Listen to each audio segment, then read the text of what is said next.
Hi, my name is Kelly Garner. I'm one of the hematopathologists for Eastern Great Lakes Pathology and Excel Laboratories. Today I'm going to do a case-based approach using two case examples. One, a lymph node from the head and neck region, and another, myeloid disorder. These two cases are going to showcase bringing a comprehensive diagnosis to the forefront of the patient's journey, as well as exemplify the processes that Dr. Nepali had touched upon in her prior talk. I have no disclosures. I wanted to re-show this slide that Dr. Nepali had in her prior presentation of the diagnostic process and highlight the importance of bringing pathology to the forefront of the patient's journey. Hopefully these two cases will exemplify that and also show the benefit of that. Case 1 is a 26-year-old female who initially noticed a right-sided neck lymph node and a spot in her throat after a COVID booster. After things did not resolve, patient went to see a head and neck specialist, which performed additional testing, which included an ultrasound of the neck in June of 2022, confirming a right-sided neck level 3 lymph node measuring approximately 3.8 centimeters. She had a subsequent CT scan of her neck in July of 2022, confirming the right lateral neck adenopathy, as well as superior mediastinal adenopathy, measuring up to 3 centimeters in size with compression of the left innominate vein. There also was a questionable 2.1 centimeter lesion involving the base of tongue. She was subsequently sent for a fine needle aspiration of the right neck level 3 lymph node in July of 2022, as well as biopsy of the base of tongue, which was sent to a different laboratory than the fine needle aspiration. This is a low power view of the fine needle aspiration, which shows a very cellular specimen, adequate for interpretation. This was a good fine needle aspiration sample. Fine needle aspirations are cytology specimens and are initially screened by our cytopathologists. Within minutes, our cytopathologists can confirm that this is a hematopoietic process and come get a hematopathology consult. This process is composed of a polymorphous population with many small to medium-sized mature lymphocytes, some scattered eosinophils, as well as these atypical large lymphoid cells. Another representation of these large lymphoid cells includes some mononucleated ones, some binucleated ones with moderate amount of cytoplasm and prominent nucleoli. Case was signed out very fast as a specimen satisfactory for evaluation with atypical lymphocytes present with a comment. The comment described the morphology of the atypical large lymphocytes with a differential diagnosis, including Hodgkin lymphoma, large B-cell lymphomas versus other lymphoproliferative disorders, and ultimately recommending an excision/excisional biopsy for further diagnosis. Patient had initial oncology visit in August of 2022 with a subsequent excisional biopsy of the right level 3 lymph node.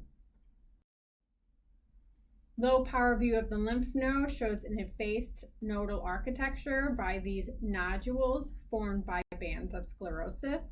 From low power view, it is easy to tell that there are atypical large cells present.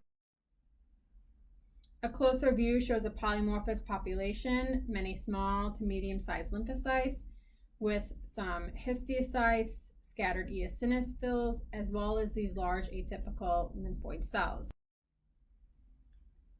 A high power view shows these large lymphoid cells include some mononucleated ones, some binucleated, some multinucleated forms, as well as scattered eosinophils. Based on the morphology, cytomorphology, and imaging studies, Hodgkin lymphoma was at the top of the differential diagnosis. Because of that, a very limited and comprehensive immunohistochemical panel was performed, which included CD30, which is positive on the large cells, CD15, which is also positive on the large lymphocytes, PAX5 showing weak expression, as well as negativity for CD45. All of this together confirms the diagnosis of classical Hodgkin lymphoma, which was quickly communicated to the oncologist. She had an appropriate follow-up visit with her oncologist and initiated treatment. Case 1 was a clinical question of neck mass. On one side of the screen, I showed a diagnostic algorithm from neck mass published by the American Family of Physicians. This is a bird's eye view, very broad differential diagnosis of what a neck mass could be. In this patient, she was young. Could this have been a congenital anomaly? Could this have been infectious or inflammatory etiology? Or was this neoplastic? Patient had a fine needle aspiration performed, which brought pathology to the forefront of her diagnostic pathway, showing abnormal cells suspicious for hematopoietic neoplasm. This prompted the recommendation of an excisional biopsy, which patient was referred to and had, confirming her definitive diagnosis of classical Hodgkin lymphoma. Take-home points from case 1. Fine needle aspiration is a screening tool. This is not a definitive diagnostic test for lymphoproliferative disorder, but what it does is brings pathology to the forefront of the diagnostic decision-making process. Flow cytometry is not required for distinguishing hematologic versus non-hematologic presentations. Fine needle aspirations has a fast turnaround time. The morphology with the clinical presentation equaled a decisive next step for the patient management, i.e. in this case, a tissue biopsy. And ultimately, the tissue biopsy confirmed a definitive diagnosis of heme malignancy, which was a Hodgkin lymphoma.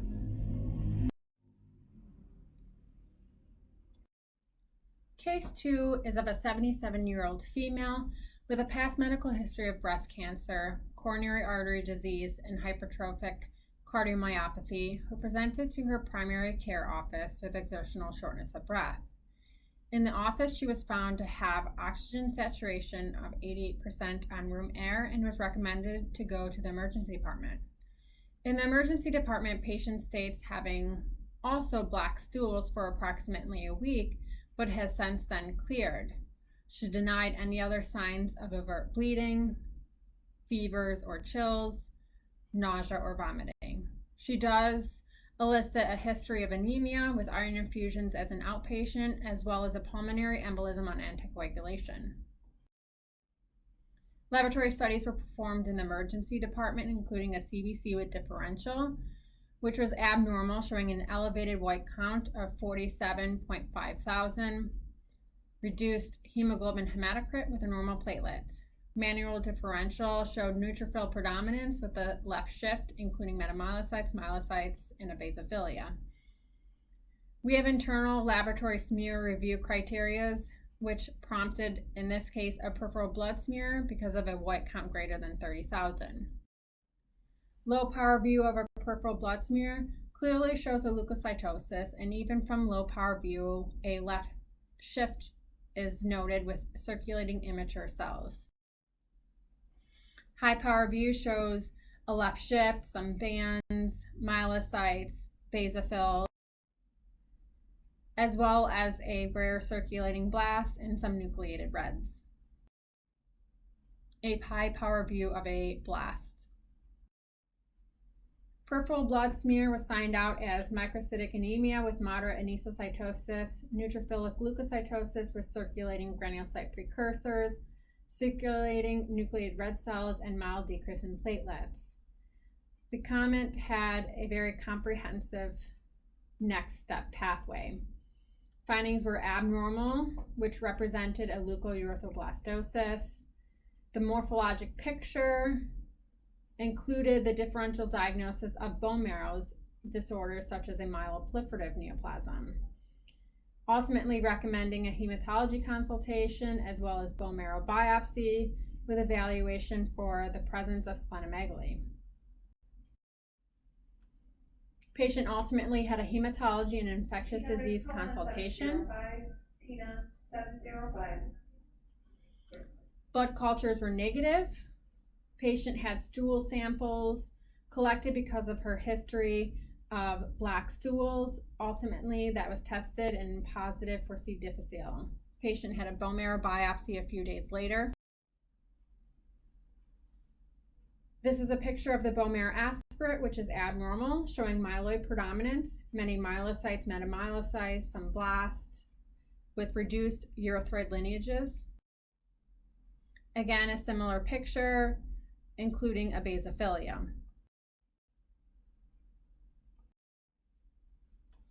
Bone marrow biopsy was markedly hypercellular for her age, approaching 100%, with a myeloid predominance. Patient's history of breast cancer is important because metastatic carcinoma to the bone can present with a leukoerythroblastic reaction in the peripheral blood. Pan-keratin was negative, as well as morphology was negative for metastatic carcinoma. CD34 showed no significant increase in blasts, and a reticulin showed no significant increase in reticulin fibrosis. Cytogenetic studies performed in our laboratory showed a 922 translocation, or a BCR-ABL1 gene rearrangement, confirming the diagnosis of chronic phase of chronic myeloid leukemia, BCR-ABL1 positive. Again, she was negative for metastatic carcinoma. Case 2 was a clinical question of leukocytosis. On one side of the slide, I have a diagnostic algorithm of leukocytosis, which again has a very broad differential diagnosis. In this case, patient had a peripheral blood smear at the beginning of her diagnostic pathway, which was abnormal, showing a leukoerythroblastic reaction, prompting a bone marrow biopsy recommendation. Patient had a bone marrow biopsy with morphology and cytogenetics, confirmed the diagnosis of chronic myeloid leukemia. Take-home points from case 2. Abnormal hemogram indices trigger peripheral blood smear review by hematopathologists. Peripheral blood smear morphology review triggers hematology consultation. Hematology consult ultimately leads to a bone marrow biopsy. Bone marrow morphology plus high index of suspicion for myeloproliferative neoplasm, in this case, chronic myeloid leukemia. Patient had a basophilia, left shift, increased ME ratio. Diagnosis was ultimately confirmed by cytogenetics, and in this case, appropriate utilization of diagnostic tests was done.